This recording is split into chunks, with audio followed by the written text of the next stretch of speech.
Hi, xin chào tất cả các bạn, là mình Thu Hậu đây. Các bạn vẫn khỏe chứ ha? Trong tập này, và có thể là vài tập tiếp theo nữa, sẽ hơi đặc biệt một chút.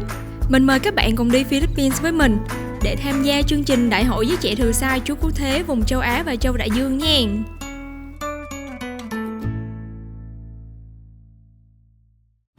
Chuyến bay của mình vào lúc 10 giờ rưỡi tối, nên 7 giờ rưỡi là mình đã có mặt ở ga T2, sân bay Tân Sơn Nhất. Đợt này Giới Trẻ Thừa Sai Chúa Cứu Thế Sài Gòn có 8 tham dự viên. Tụi mình vào check-in, ký gửi hành lý, rồi xếp hàng làm thủ tục xuất cảnh. Sau đó soi chiếu an ninh là xong. Lượng khách cũng khá đông nên tụi mình cũng mất nhiều thời gian trong mấy khâu thủ tục này á các bạn. Nhiều khu vực hạn chế quay phim nên mình cũng không quay chi tiết từng khâu cho các bạn xem được. Giờ tụi mình bắt đầu xếp hàng để lên tàu bay. Dạ không có nắng mình đội có kỳ quá không? Không có gì là kỳ hết, miễn là mình không ngại thì em sẽ ngại. Chào mọi người, bây giờ tụi mình đang xếp hàng lên tàu bay. Quý thế.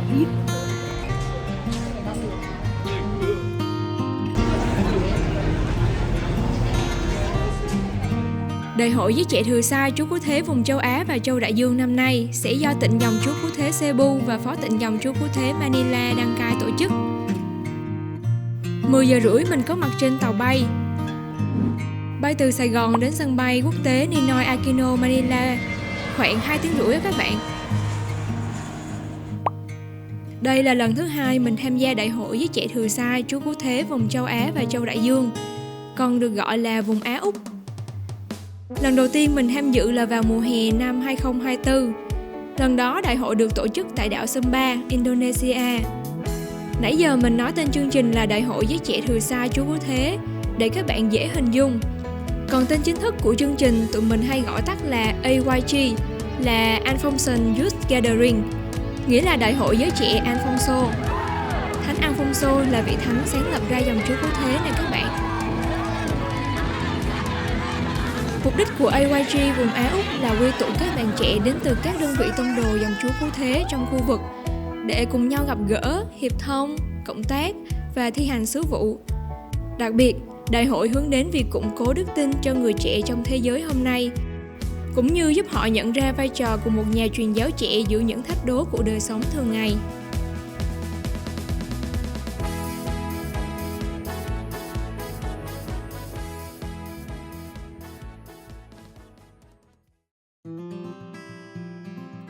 Và sau 2 tiếng rưỡi, tụi mình cũng đã đáp sân bay quốc tế Ninoy Aquino Manila. Bây giờ là 2 giờ sáng tại Philippines. Philippines nằm ở múi giờ UTC+8. Còn Việt Nam mình là múi giờ thứ 7, nên Philippines luôn nhanh hơn 1 giờ so với Việt Nam mình đó các bạn. Xuống tàu bay rồi thì tụi mình di chuyển đến quầy nhập cảnh để làm thủ tục. Nếu các bạn đi kiểu du lịch như mình thì nhớ chuẩn bị đầy đủ thông tin, giấy tờ như là lịch trình du lịch tại Philippines, vé về, xác nhận đặt phòng khách sạn để chứng minh nha. Các anh chị cán bộ xuất nhập cảnh hỏi tụi mình khá nhiều về mục đích của chuyến đi, nhưng cũng may là tụi mình đã in sẵn tất cả giấy tờ cần thiết nên là mọi việc diễn ra cũng khá suôn sẻ nè. Làm thủ tục nhập cảnh xong, tụi mình di chuyển qua lấy hành lý. Lấy hành lý xong thì cũng đã 3 giờ. Tụi mình đang ra cổng đợi người bên ban tổ chức đến đón. Trời ơi, các anh chị trong ban tổ chức của AYG siêu dễ thương và nhiệt tình luôn. Có mỗi đoàn Sài Gòn tụi mình đến giờ này à. Trước khi bay tụi mình nghĩ chắc phải vật vờ ở sân bay đến sáng mới có người tới đón. Nhưng không, tụi mình được đón ngay trong đêm và được đưa về khách sạn nghỉ ngơi. Giờ mình sẽ đi ngủ một chút. Hẹn gặp lại các bạn sáng mai nha.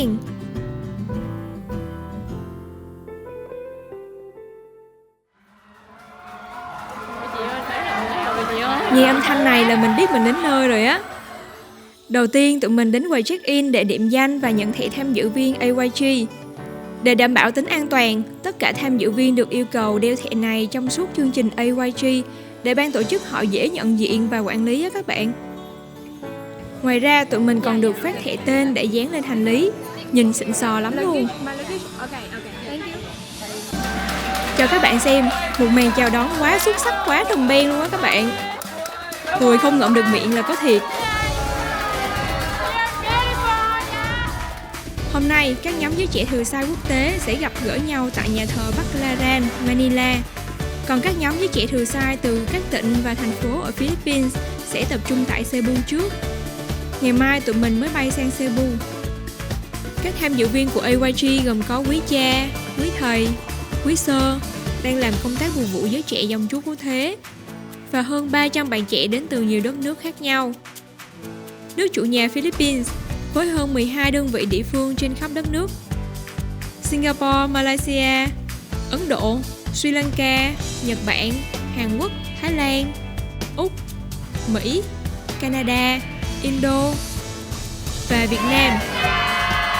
Việt Nam mình có 21 tham dự viên, trong đó có 18 bạn trẻ đến từ Hà Nội, Huế, Gia Lai, Sài Gòn và 3 linh mục đặc trách giới trẻ miền Bắc, miền Trung và Tây Nguyên. Ban tổ chức đã chuẩn bị các loại bánh ăn sáng và các loại đồ uống cho tụi mình, chu đáo lắm á các bạn.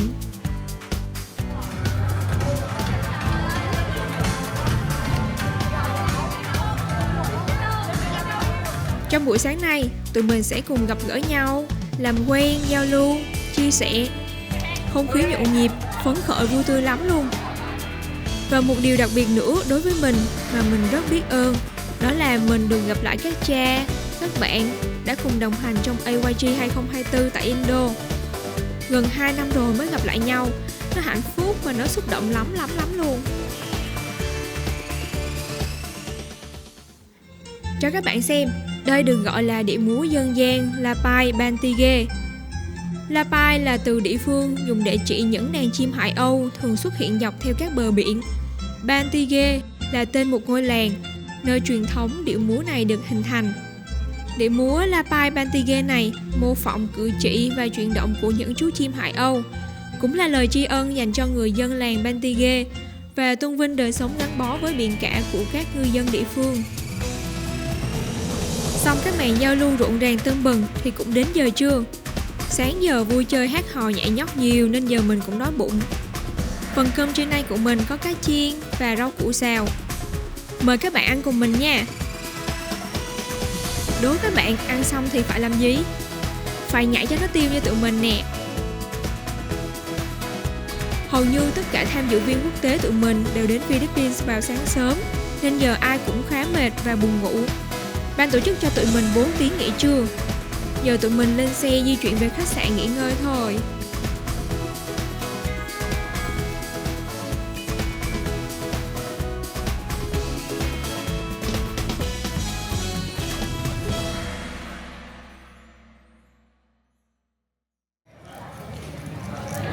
Hello các bạn. Trưa nay tụi mình về lại khách sạn vào lúc 12 giờ. Sau khi ăn trưa xong thì về lại khách sạn. Bây giờ là gần 5 giờ chiều. Đang di chuyển từ khách sạn đi qua nhà thờ để chuẩn bị cho thánh lễ vào lúc 5 giờ. Bây giờ là 4 giờ rưỡi hơn. Anh em mình là vệ sĩ của họ không khóc. Còn được lên tí hình. Mình cho các bạn xem cái này.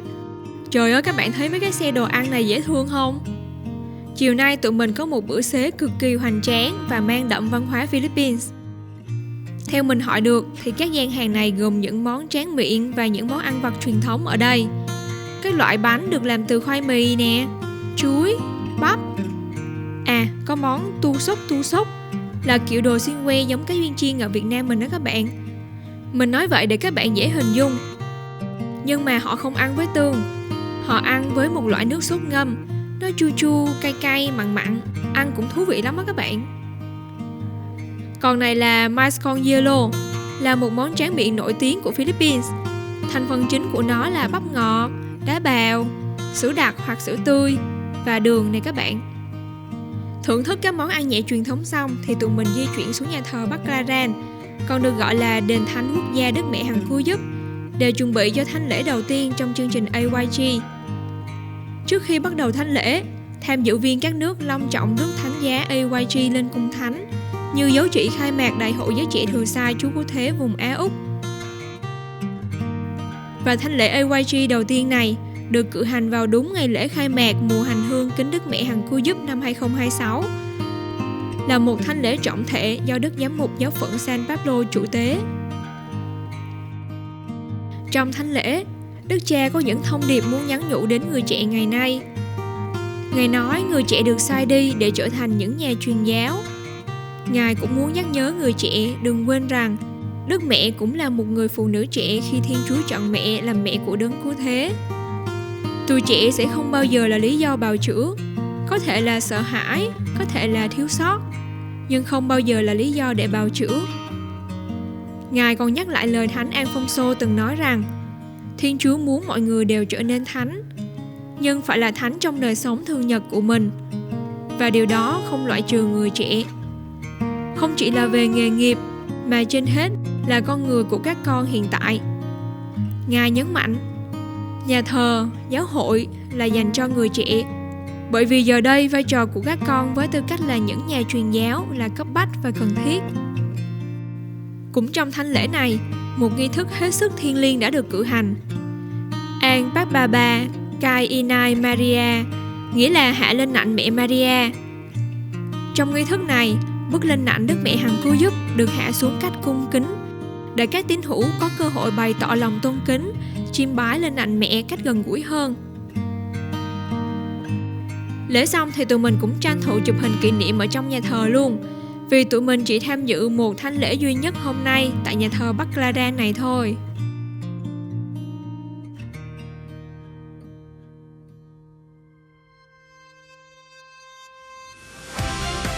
Và đêm nay cũng là đêm duy nhất của tụi mình tại Manila. Tối nay tụi mình sẽ có bữa tối cùng nhau, vừa ăn vừa được thưởng thức nhạc hội, văn hóa và ca kịch nữa. Chương trình được tổ chức trước sân nhà thờ Baclaran. Nhìn hoành tráng ha các bạn. Theo thông tin từ những người bạn Philippines mà mình hỏi được, thì hầu như các bữa ăn ở đây đều có cơm. Này thì nước mình với nước bạn cũng giống nhau ha. Nhưng có thêm một điều thú vị mình thấy ở đây là cơm gần như xuất hiện cả trong những bữa tiệc luôn nè các bạn. Và bên đây họ cũng không thích ăn rau lắm.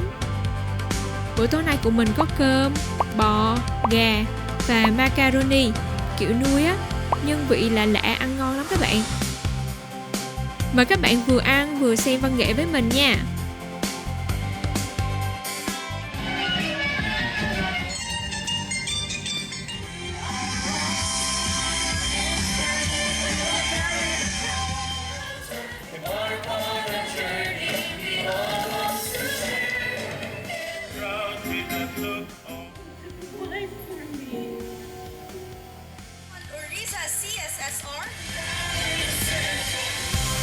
Và ngày đầu tiên trong chương trình AYG của tụi mình chính thức khép lại.